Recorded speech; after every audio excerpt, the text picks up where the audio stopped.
It started with a simple question. What does betting on myself look like? In my 20s, it looked like fighting and proving. In my 30s, it was doing what I needed to attract the opportunities. In my 40s, it was quitting the things I hated and leaning into what I love. But now that I'm in my 50s, it looks like taking my writing serious, building my empire to my specifications, not by the blueprints of others. Confidence in midlife, it feels quieter now. It's grounded, less proving, and more knowing. Maybe today's influencers call it the soft life, but we just call it everyday living because confidence no longer comes from convincing other people. It comes from trusting ourselves. But before I go any further, let me welcome you to Habits of a Writer podcast. I'm your host, novelist Portia Levette, and I'm glad you're here. Last night, I pulled out my pendulum. It's been a long while since I've asked it a question. I've been writing my next novel slower than usual. So I asked it if I still wanted to be a writer. And what surprised me was not the answer. It was that I already knew the answer.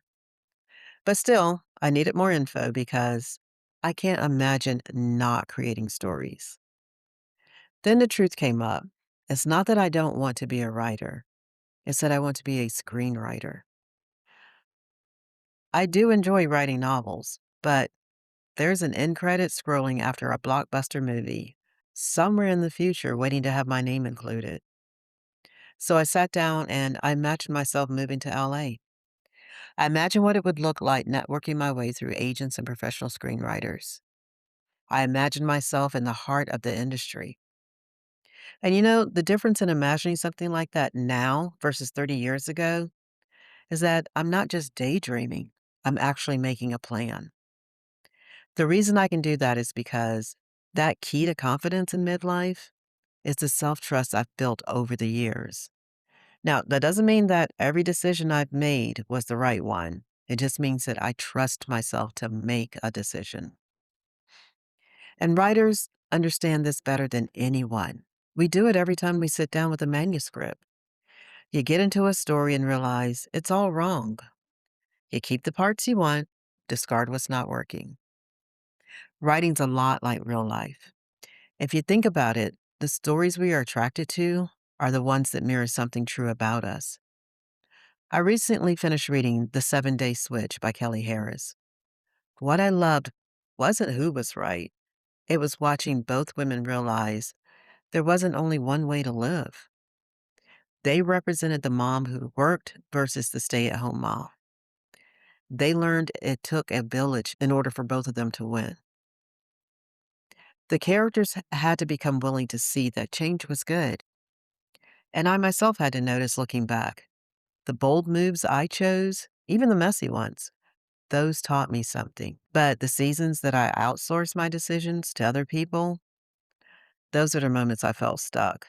Because when circumstances choose for you, you stop participating in your own story. So, how do you become willing to trust yourself, to trust your instincts? Midlife doesn't mean we've got all the answers or that we've figured everything out. One of my favorite TikTokers, the real Slim Sherry, said, "We're still just kids. We're just in older bodies." And I felt that, some days more than others. But the best thing you have in your toolbox is your experience. You can look back and see where you got it right and where you needed to refine. What we defined as failure was really just lessons and redirections. Our gut has always been our North Star.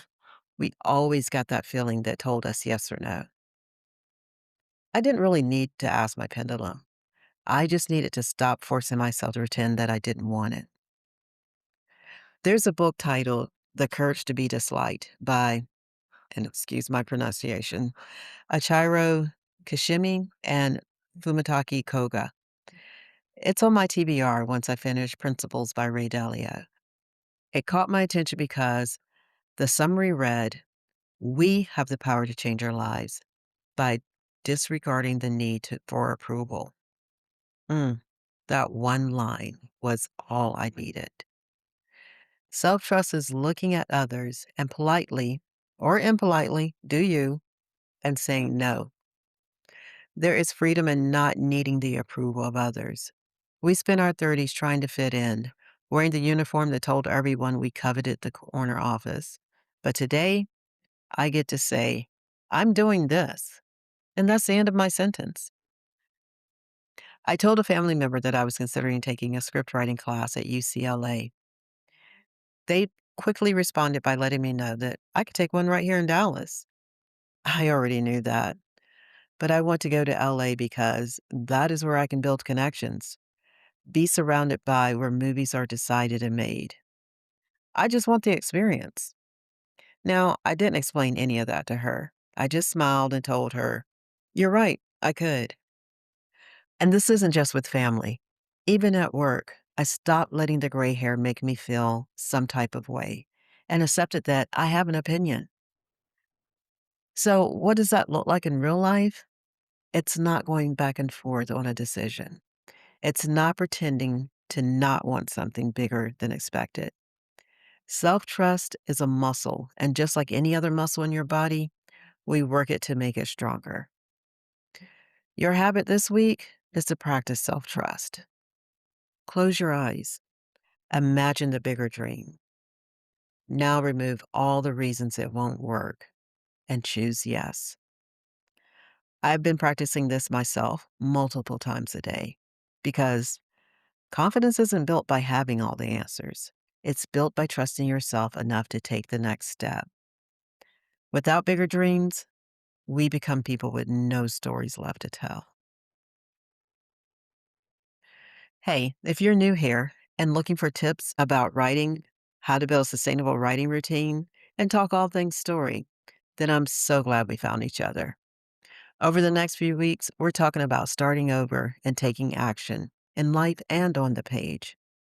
So make sure you follow or subscribe so you don't miss what's next. I'll be here every Tuesday with a new episode. And if you found this encouraging, then share it with another writer friend who also needs to imagine something bigger for themselves. Because the story doesn't change until we do. So until next time, happy writing, my friends. Again, my name is Portia Lee Vet, and this is Habits of a Writer.